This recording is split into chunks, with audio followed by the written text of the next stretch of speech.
Friends tech news 2005 అందరికీ స్వాగతం. మీరు డేట్ వచ్చేసరికి ఆగస్టు 6, 2025 టైం వచ్చేసరికి 4 PM అవుతుంది. ఇప్పటివరకు ఉన్న న్యూస్ అయితే ఇవి.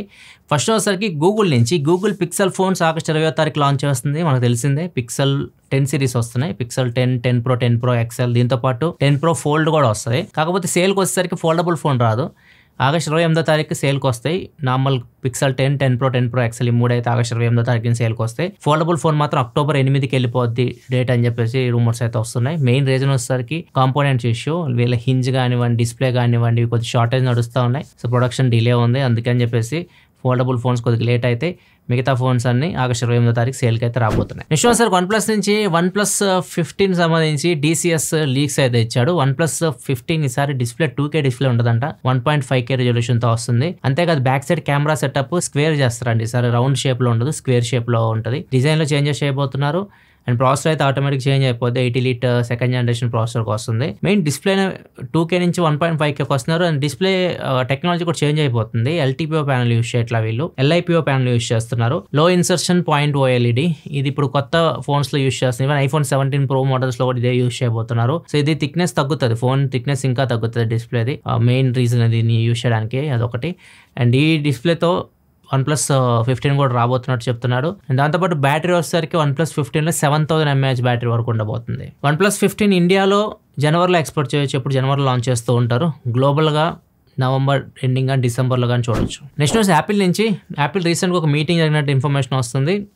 ఈ మీటింగ్లో టిమ్ కుక్ యాపిల్ CEO చెప్పిన దాని ప్రకారం చూసుకుంటే ఇండియా వాళ్ళకి మేజర్ మ్యానుఫ్యాక్చరింగ్ హబ్గా టిమ్ కుక్ చెప్పినట్టు చెప్తున్నారు. ఇండియా నుంచి మనం ఇంపోర్ట్ చేసుకుంటా ఉన్నాము. చైనాతో కంపేర్ చేస్తే ఇండియాలో మనకు కొద్దిగా బెటర్ ఇన్సెంటివ్స్ ఇస్తున్నారు. స్కీమ్స్ బాగున్నాయి. అక్కడ మనం అసెంబ్లింగ్ చేస్తుంటే మనకి గవర్నమెంట్ సైడ్ నుంచి బెనిఫిట్స్ ఉన్నాయి. అండ్ ఇండియా నుంచి మనం ఎక్కువ ఇంపోర్ట్ చేసుకోవాలన్నట్టుగా మాట్లాడి చెప్తున్నారు. కాకపోతే టారిఫ్స్ అయితే విధించారు. రీసెంట్గా చూడొచ్చు, ట్రంప్ టారిఫ్స్ అయితే విధించారు. ఇప్పుడు కాస్ట్ అయితే పెరిగిపోతుంది. సో దానికి కూడా సిద్ధంగా ఉండాలి. మనకి నెక్స్ట్ క్వార్టర్లో ప్రైజెస్ కూడా పెరిగే అవకాశం ఉంది. టారిఫ్స్ పెరుగుతున్నాయి కాబట్టి అన్నట్లుగా చెప్పాడు. 2007లో ఫస్ట్ ఐఫోన్ వచ్చింది కదా, ఇప్పటి వరకు మొత్తం 3 బిలియన్ ఐఫోన్స్ అమ్ముడిపోయినాయి అంట ప్రపంచవ్యాప్తంగా. 3 బిలియన్ అంటే దగ్గర దగ్గర 300 కోట్ల ఐఫోన్స్ ప్రపంచవ్యాప్తంగా అమ్ముడిపోయినాయి ఇప్పటి వరకు. నెక్స్ట్ వచ్చేసరికి అమెరికా నుంచి ట్రంప్ రీసెంట్ ఒక ప్రెస్ ఇంటర్వ్యూలో ఒక జర్నలిస్ట్ క్వశ్చన్ అయితే అడిగారు. మీరు ఇండియాని రష్యా దగ్గర నుంచి ఏం తీసుకోవద్దు అంటున్నారు, ఆయిల్ ఇలాంటివన్నీ. కాకపోతే అమెరికానే రష్యా దగ్గర నుంచి మెటల్స్ ఇలాంటివి తీసుకుంటుందని దీని మీద మీరు కామెంట్ అయిందని అడిగితే, అవునా నాకు నిజంగా దాని గురించి ఇంకా తెలియదు డీటెయిల్గా, నేను తర్వాత మాట్లాడి I will get back to you అంటున్నాడు. సో ఆయనకే తెలియదు ఈ అమెరికా రష్యా నుంచి తీసుకుంటుందని చెప్పేసి. రష్యా నుంచి అమెరికా కూడా తీసుకుంటూ ఉంటుంది. ప్రపంచం అంతా ఎలా ఉంటుంది అంటే మన దగ్గర ఒకటి ఉంటే వాళ్ళ దగ్గర ఒకటి ఉంటుంది. సో ఇద్దరం ఇచ్చిపుచ్చుకుంటూనే నడుస్తుంది ప్రపంచం. అట్లా కాకుండా మీ దగ్గర నుంచి మేమేం తీసుకోము, మా దగ్గర నుంచి మీరేం తీసుకోవద్దు అంటే అలానే అయిపోతుంది. ఒకప్పుడు డబ్బులు ఉండే కావు, మనం ఎంత ఇచ్చిపుచ్చుకోవడం అనమాట.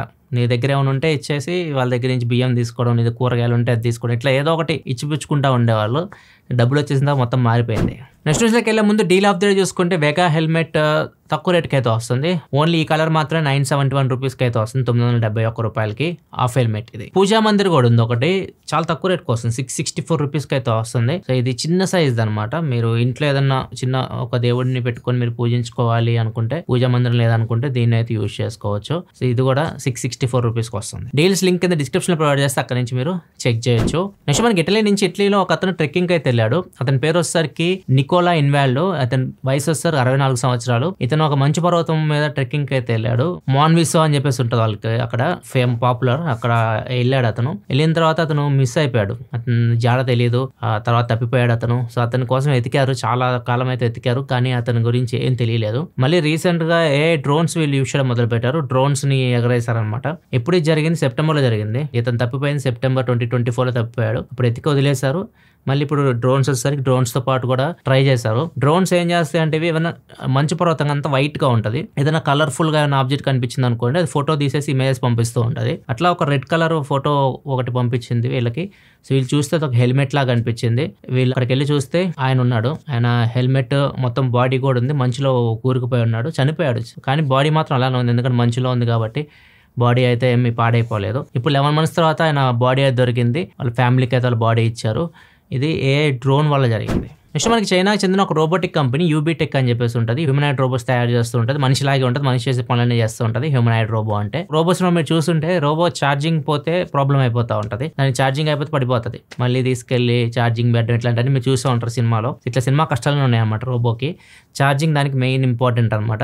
సో ఇప్పుడు ఛార్జింగ్ దానికి పెట్టాల్సిన అవసరం కూడా లేదు, అట్లా తయారు చేశారు వీళ్ళు ఒక హ్యూమనాయిడ్ రోబోని. ఇదేంటంటే ఏదైనా ఒక ఆఫీస్లో దీన్ని యూస్ చేసుకోవచ్చు, ఒక ఫ్యాక్టరీలో ఇట్లా యూస్ చేసుకోవచ్చు. దీనిలో 2 బ్యాటరీస్ ఉంటాయి, స్వాప్ చేయొచ్చు వాటిని. ఇదే ఐడెంటిఫై చేస్తుంది, నాకు బ్యాటరీ అయిపోతుందంటే అదే వెళ్ళి బ్యాటరీ పాయింట్కి వెళ్ళి ఆ బ్యాటరీని తీసేసి బ్యాక్ సైడ్కి వెళ్ళిపోతాయి చేతులు మొత్తం.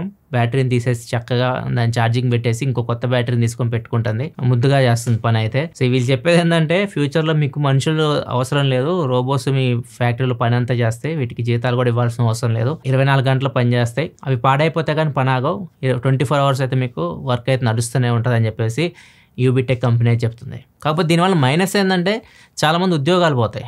సో ఇది ఇప్పుడు టెక్నాలజీ బాగా డెవలప్ అయిపోతూ ఉంది, చాలామందికి జాబులు పోయే అవకాశం అయితే ఉంది. అదొకటి చాలా చాలా పెద్ద కన్సర్న్. నెక్స్ట్ న్యూస్లోకి వెళ్ళే ముందు కామెంట్ ఆఫ్ ది డే చూసుకుంటే STSV అడుగుతున్నారు. యాపిల్ టీవీ తీసుకోవాలా లేకపోతే అమెజాన్ ఫైర్ టీవీ స్టిక్ తీసుకోవాలని అడుగుతున్నారు. రెండిట్లో బెస్ట్ అయితే యాపిల్ టీవీ, కాకపోతే కాస్ట్ కూడా ఎక్కువ ఉంటుంది. యాపిల్ టీవీ మీకు 15,000 రూపాయల దాకా ఉంటుంది, మీకు అమెజాన్ ఫైర్ టీవీ స్టిక్ 5,000 రూపాయలకే వస్తుంది. సో మీరు అది కూడా చూసుకోవాలి, మీ దగ్గర బడ్జెట్ ఉంది, మీరు వెళ్ళగలమనుకుంటే యాపిల్ టీవీ వరకు వెళ్ళొచ్చు మీరు, లేదంటే అమెజాన్ ఫైర్ టీవీ స్టిక్ కూడా బాగానే ఉంటుంది. నెక్స్ట్ మనకి ఢిల్లీ అసెంబ్లీని ఫస్ట్ డిజిటల్ అసెంబ్లీ చేసేసారు. అంటే అసెంబ్లీలో ఎక్కడ పేపర్లు కనపడవు అనమాట, పేపర్లు యూజ్ చేయరు. ఆ ఢిల్లీ అసెంబ్లీలో అందరు ఎమ్మెల్యేలకి ఎవరైతే అసెంబ్లీలో వచ్చి కూర్చుంటారో అందరికి ఒక iPad ని iPhone 16 Pro Max అయితే ఇచ్చారు. దీనిలోనే మొత్తం వీళ్ళు ఏమన్నా నోట్స్ తీసుకోవాలన్నా కానీ iPad లోనే తీసుకోవాలి.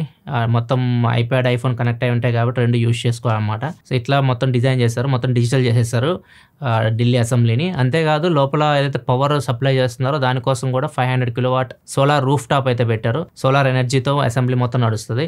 సో ఇట్లా ఢిల్లీ అసెంబ్లీ మొత్తం చేంజ్ చేసేసారు. నెక్స్ట్ సార్ గుజరాత్లో భావనగర్ అని చెప్పేసి ఇది అటవీ ప్రాంతం అనమాట. ఇక్కడ సింహాలు ఇవన్నీ తిరుగుతూ ఉంటాయి, న్యాచురల్గా తిరుగుతూ ఉంటాయి. సో అది వేటాడింది ఎన్నో ఒక జంతువుని అక్కడ వేటాడి అక్కడ పెట్టింది. ఒక అతను వెళ్ళి దాన్ని ఫోటోని వీడియో తీయడానికి వెళ్తున్నాడు అనమాట కంటెంట్ కోసం. సో అది ఒక్కసారిగా అతని మీద అటాక్ చేయబోయింది, చుట్టుపక్కల అందరూ అరిచేసరికి అది ఆగిపోయింది. మన వాళ్ళు కంటెంట్ కోసం ఏమన్నా చేసేస్తారు అనమాట. ఇది చూడండి ఒకసారి, ఒక అమ్మాయి శ్మశానంలో వెనక బాడీ తగలబెడుతున్నారు, ఈ అమ్మాయి దాని ముందు నించొని రీల్స్ చేస్తా ఉంది. ఇట్లా ఉన్నారు ఇప్పుడు ఏదైతే ఈ వీడియోలు కంటెంట్ ఈ రీల్స్ పిచ్చిలోకి వెళ్ళిపోయి ఏం చేస్తున్నాయి ఏంది ఏం అర్థం కాకుండా చేస్తున్నారు అనమాట. రీసెంట్ కూడా చూసాం మనం, పిల్లలు ట్రైన్ కింద పడుకొని కంటెంట్ కోసం వీడియోలు రికార్డ్ చేస్తున్నారు, రీల్స్ చేస్తా ఉన్నారు. ఇట్లా పిచ్చి పిచ్చిగా చేస్తున్నారు, ఏమైపోద్ది ప్రపంచం అర్థం కావట్లేదు. నెక్స్ట్ ఒకసారికి కరీంనగర్ లో జరిగింది ఇది. ఒక ఇద్దరు దంపతులు ఉన్నారు, సంపత్ రమాదేవి అని చెప్పేసి. తన సంపత్ అని అతను రోజు తాగొచ్చి వాళ్ళ వైఫ్ ని కొడుతూ ఉండేవాడు. ఈమెకి ఇంకొకరితో అఫైర్ కూడా ఉంది, ఈమెకి ఇంకొక ఫ్రెండ్ కూడా ఉన్నారు రాజయ్య అని చెప్పేసి. వీళ్ళు ఇద్దరు కలిసి ఇంక ఈయన్ని చంపేయాలనుకున్నారు, సంపత్ వాళ్ళ ఆయన్ని చంపేయాలనుకున్నారు. సో వీళ్ళు దొరకకూడదు, చంపితే మనం దొరకకూడదు అని చెప్పేసి మొత్తం సెర్చ్ చేశారనమాట, ఇంటర్నెట్ యూట్యూబ్ అంతా సెర్చ్ చేసి. సో ఒకటి కనుక్కున్నారు, హెర్బిసైడ్ అని చెప్పేసి పురుగుల మందు లాగా అనమాట. ఇది మనం కలుపు మొక్కలను చంపడానికి ఉపయోగిస్తూ ఉంటారు.